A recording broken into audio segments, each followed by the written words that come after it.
Easy topics, huh? All I choose is the easy topics?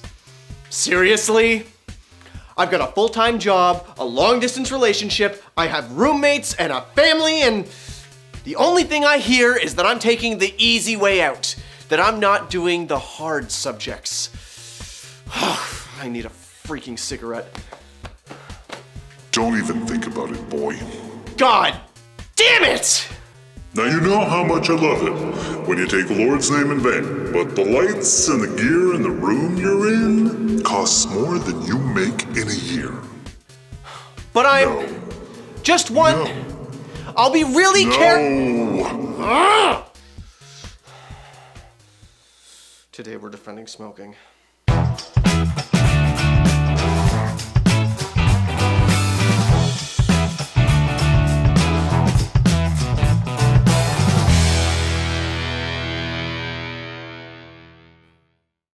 Hello, ladies and gentlemen.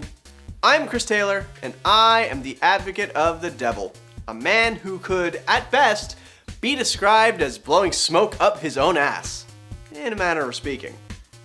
Now, I'm no doctor, and despite the suit, I'm no lawyer either, but I do play the part of one for the purposes of this show. The point is, there is zero evidence to support smoking as being healthy or necessary in one's life. But here's the thing. Smokers already know that. Well, duh. It clogs up your lungs, makes your teeth yellow, and your breath and clothes reek. It'll knock a decade or two off your life expectancy, and don't even get me started on all the poisons and addictive additives added to those damn things. Smoking kills. This is a scientific fact. You know what else? Life kills.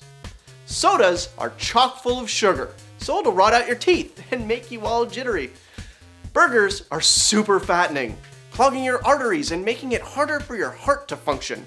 If you go outside, you could get mugged, or hit by a car, or trip over your own 2 feet, fall the wrong way on the sidewalk, crack your head open, and that's the end of you.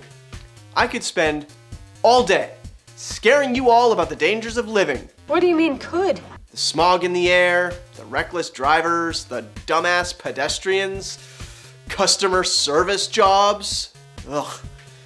But the fact remains that no matter what you do in life, something out there in the big bad world is gonna do everything it can to make that life shorter. So if smoking doesn't help, if all it does is purposefully cut your time on this planet shorter, then why do people do it? Why do you do that to yourself? That cigarette's gonna kill you one day. I like smoke better than air. If I could, I'd smoke in my sleep. I would still do it after it kills me. Well, I can't speak for everyone, but I can speak for myself. I'm a social man who hates people and struggles with depression. You hate people, but I love gatherings. Isn't it ironic? When I started, I was already in my mid-20s. Long after the just try it, you can't get hooked because of one, naivety of the high school years. Nothing seemed to be moving forward. Everything sucked, and I had gotten to a point where I needed something to take the edge off. And you can't drink at work. Later on in life, I realized that as much as I like hanging out with people individually, when you get them into big groups, it gets more than a little nerve-wracking. People are dumb, panicky, dangerous animals, and you know it. There are all those eyes watching you. So to calm myself down a little more, I would occasionally go outside and suck down a cancer stick.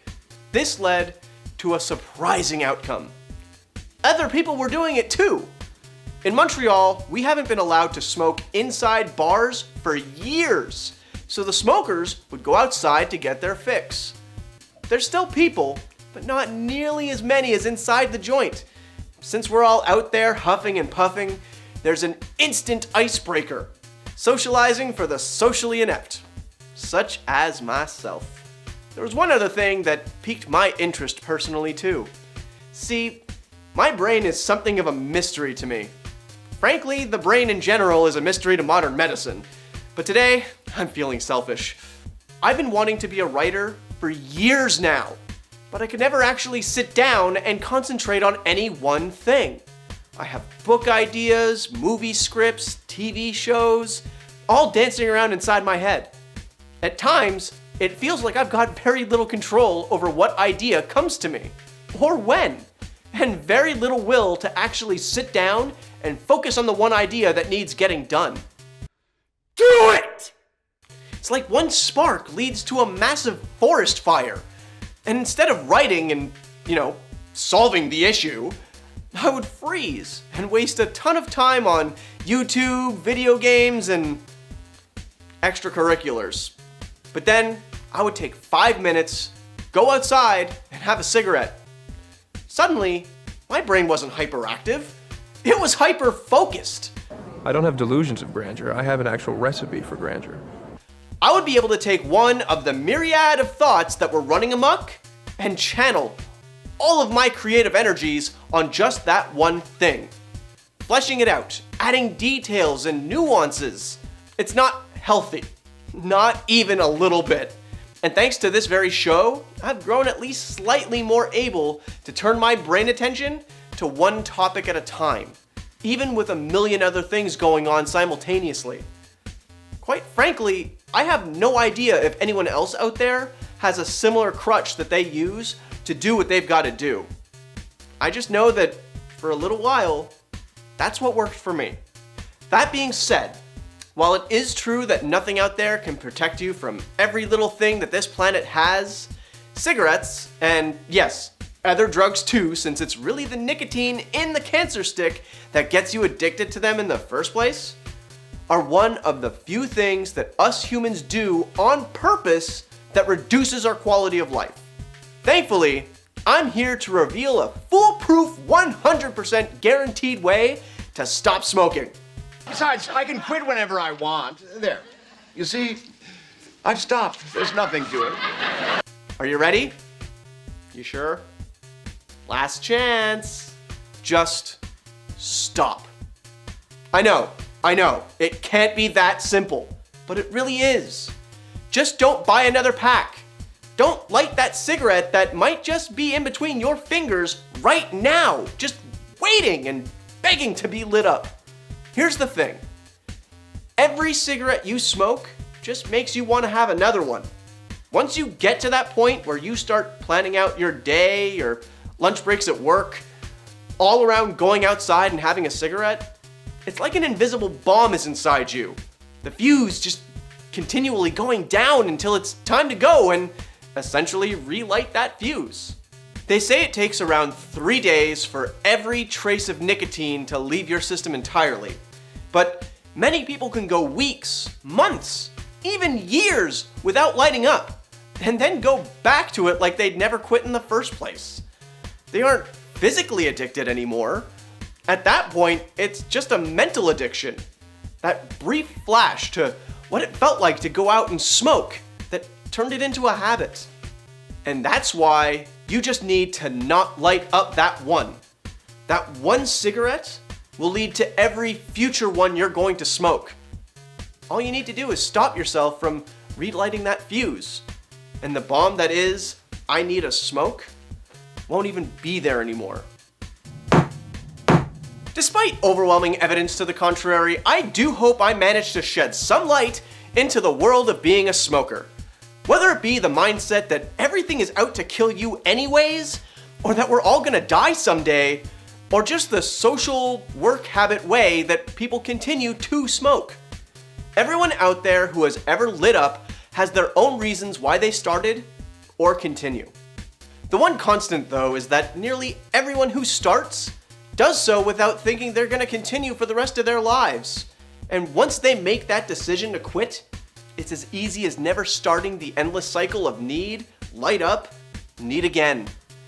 Not smoking that one will stop them from ever wanting another one again. Of course, not starting in the first place is a much better idea. As always, don't forget to hit that subscribe button for a new piece of my mind every Wednesday. And to watch me and a buddy attempt to play a game and fail every Sunday. Both at noon.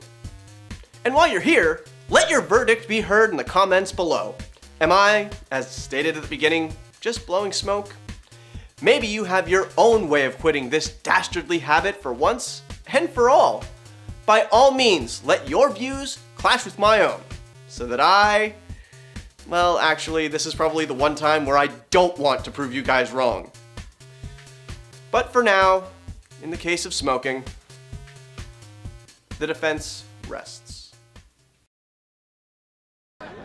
You want to buy some death sticks? You don't want to sell me death sticks. I don't want to sell you death sticks. You want to go home and rethink your life. I want to go home and rethink my life.